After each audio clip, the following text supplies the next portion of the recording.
औज़ुबिल्लाहिमिनश्शैतानिर्रजीम बिस्मिल्लाहिर्रहमानिर्रहीम। देखिए जी, आज का हम लेक्चर शुरू करने जा रहे हैं।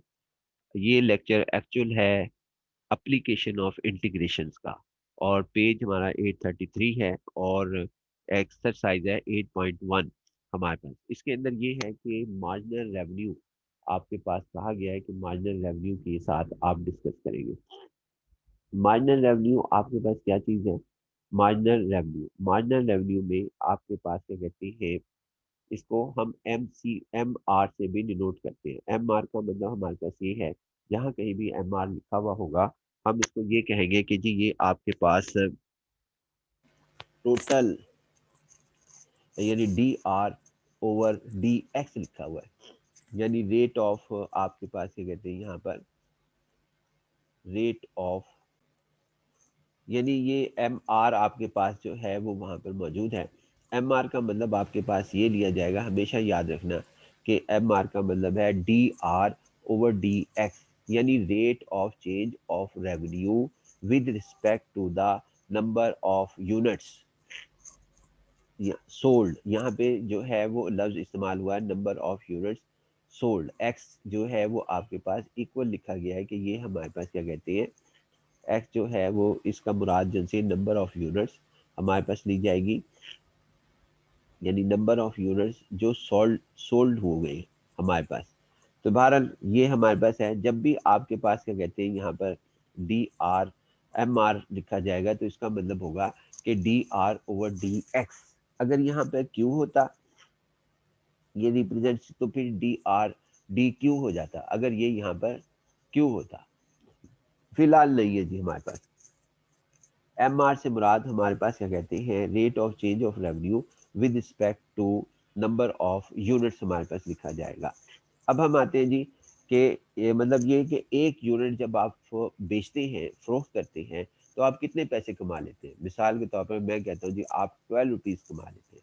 ये सवाल को हम कहते हैं कि डी आर ओवर, आपके पास क्या कहते हैं, D R over d x या एम आर।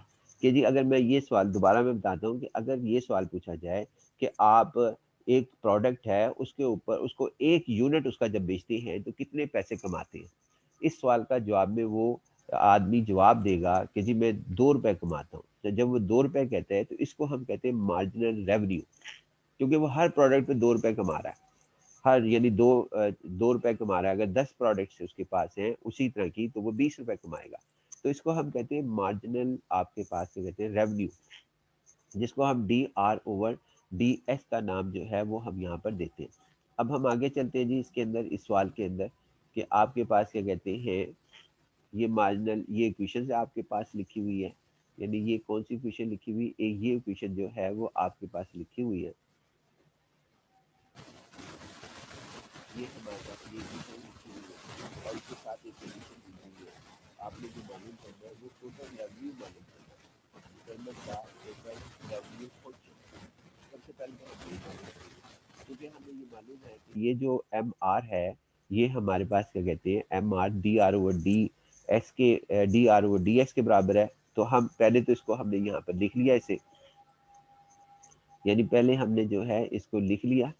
लिखने के बाद यहाँ पर ये लिख लिया इसको 40,000 माइनस 4x, ये हमारे पास लिखा गया। 40,000 माइनस 4x लिखा गया। अब उसके बाद हम इसके अंदर इसका डेरिवेटिव फाइंड आउट करेंगे, क्योंकि इसकी वैल्यू रख देंगे, डी एम आर की वैल्यू। एम आर की वैल्यू जैसे ही हम रखेंगे तो हमारे पास सूरत हाल ये आएगी जी। सूरत हाल फिर हमारे पास ये आएगी, क्या आएगी जी इसके अंदर, कि इसके अंदर एम आर की जगह, एम आर की जगह जो है वो हमने D R over d x किया, और साथ ही इसको इंटीग्रेट कर दिया। अब इसमें डी एक्स और ये डी एक्स आपस में कैंसिल हो जाएंगे, तो सिंपल डी आर रह जाएगा, और 1 की इंटीग्रेशन करेंगे जो कि आपके पास आर आ जाएगा। उसके बाद और हमारे पास ये 40,000 है, इसकी भी इंटीग्रेशन करेंगे, तो 40,000 चूंकि कांस्टेंट है तो फिर हमारे पास 40,000 एक्स आ जाएगा। यानी ये हमारे पास इस तरीके से लिखा जाएगा।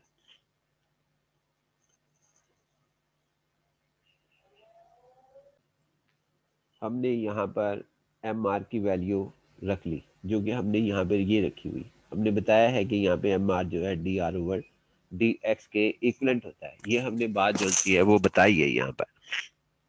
अब हमने यहाँ पर इस तरीके से किया, यानी कि हमने इस तरीके से अप्लाई किया, तो ये वैल्यूज हमने इधर रखी सबसे पहले तो, और उसके बाद इसमें ये डी एक्स जो है वो इस डी एक्स से कैंसिल हो जाएगा, यानी ये डी एक्स और ये डी एक्स आपस में कैंसिल हो जाएंगे, यानी ये दोनों डी एक्स जो है वो हमारे पास क्या कहते हैं, इसके अंदर कैंसिल हो जाएंगे इसके आपके पास, यानी यहाँ पर ये dx कैंसिल होके यहाँ पे सिंपल, और ये dx कैंसिल हो गया, तो फिर आपके पास सिंपल dr बचा। जब आपके पास dr बचा है तो ये dr की जो आपके पास इंटीग्रेशन होगी, dr की इंटीग्रेशन आपके पास क्या कहते हैं, यहाँ पे dr चूंकि यहाँ 1 है, कांस्टेंट 1 है, तो r हो गई हमारे पास इसकी इंटीग्रेशन। उसके बाद हमारे पास क्या कहते हैं, ये 40,000 लिखा हुआ है कि ये हमारे पास 40,000 की इंटीग्रेशन जो है वो हमने करनी है। तो 40,000 की इंटीग्रेशन, यानी इंटीग्रेशन हमारे पास चूंकि ये कांस्टेंट है, तो इसकी इंटीग्रेशन जो होगी सिर्फ x लगाया जाएगा इसके साथ, जो भी हमारे पास होता है। उसके बाद ये x है, x की इंटीग्रेशन हमने करनी है, तो पावर इसकी 1 है, तो यहाँ पर एक्स स्क्वायर बन जाएगा इसका, और उतने से ही डिवाइड करेंगे हम, और ये हमारे पास क्या कहते हैं plus a constant of integration आ जाएगा। तो क्वेश्चन जो हमारे पास हासिल होगी, ये सारा प्रोसीजर कर लेने के बाद हमारे पास वो ये हासिल हो रही है, ये क्वेश्चन हमारे पास हासिल हो रही है, R is equal to 40,000 x minus two x square plus a हमारे पास हो रहा है। अब हमने इसके अंदर इनिशियल कंडीशन जो सी है वो हमने इसके अंदर अप्लाई कर देनी है।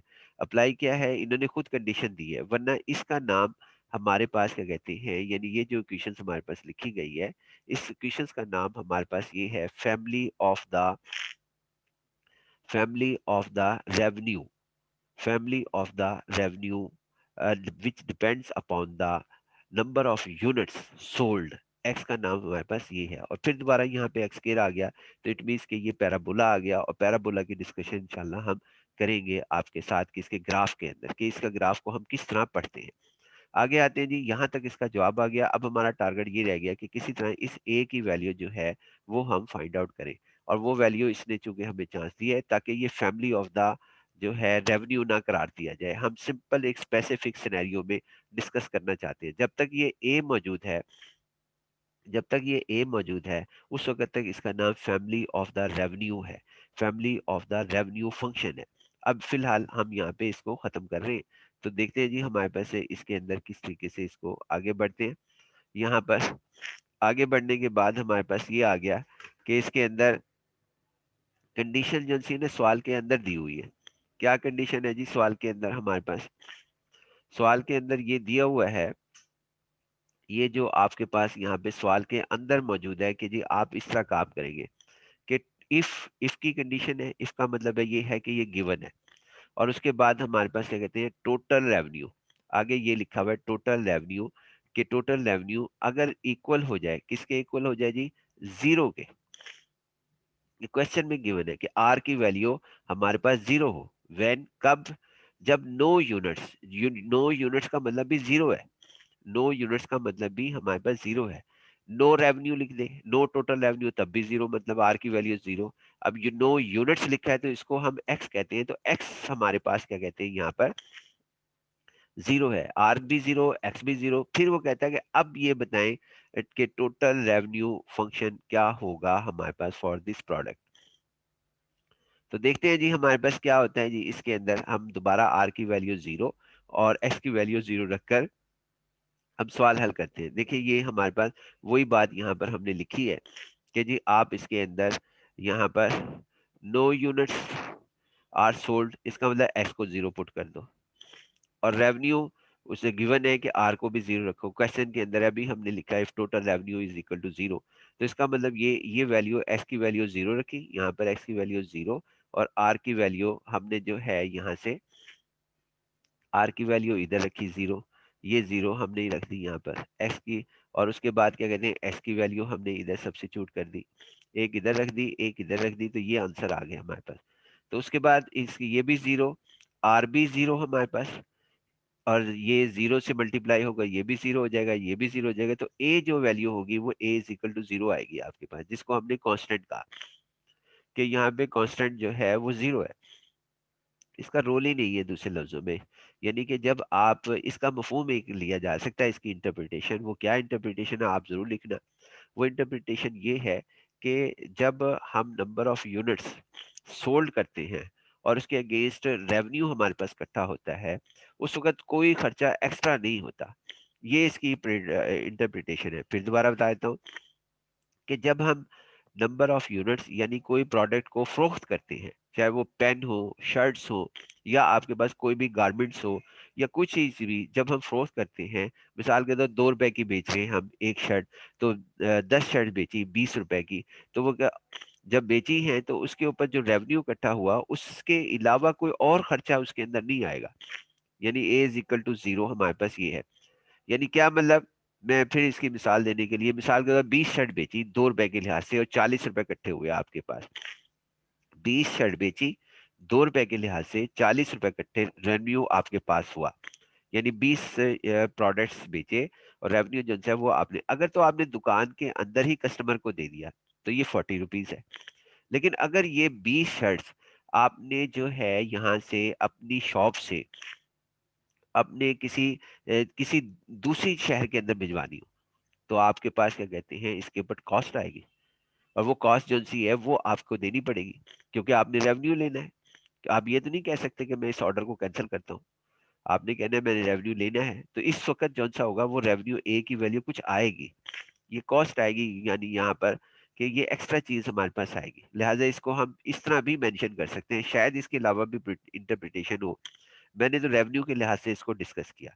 उम्मीद है कि बात समझ आ गई होगी कि जब हम एक शॉप यानी फैसलाबाद में है, उसमें 20 यूनिट फरोख्त होते हैं 40 रुपए के, उसे लाहौर भेजते हैं, तो उस पर कॉस्ट आएगी। फिर वो जो कॉस्ट होगी ना वो ये होगी, ए की वैल्यू मतलब वो 50 रुपए आती है कॉस्ट, तो यहाँ 50 आएगा, ये वो खुद ब खुद आ जाएगा, हमें जो है हमें उसकी कंडीशन ही उसने ऐसे देनी है। लेकिन फिलहाल ये समझें कि ये हमारे पास जो है ना शॉप के अंदर से वो प्रोडक्ट बिक रही है और उसके ऊपर रेवेन्यू जो इकट्ठा हो रहा है उसके ऊपर मजीद कोई कॉस्ट नहीं आ रही। ये लिहाजा ये हमारे पास ये फंक्शन आया, total revenue function, which depends upon the number of units sold, जो बेचे गए हैं। दूसरा ये फिर दोबारा पैराबोला आ गया, तो पैराबोला को इंशाल्लाह हम डिस्कस करेंगे बाद में, जब हमारे पास क्या कहते हैं पैराबोला पढ़ लेंगे, फिर आप देखना कि इस पैराबोले में बहुत से पॉइंट्स और भी निकलते हैं कि रेवेन्यू जो है वो किस तरह ऊपर जाता है, किस तरह नीचे जाता है, कैसे ऊपर आता है, इसको हम कहते हैं कि ये हमारे पास है, इसमें मौजूद होता है। यानी कि ये पैराबोला की डिस्कशन हमारे पास होती है। बाकी इंशाल्लाह जी नेक्स्ट लेक्चर में। अल्लाह हाफिज।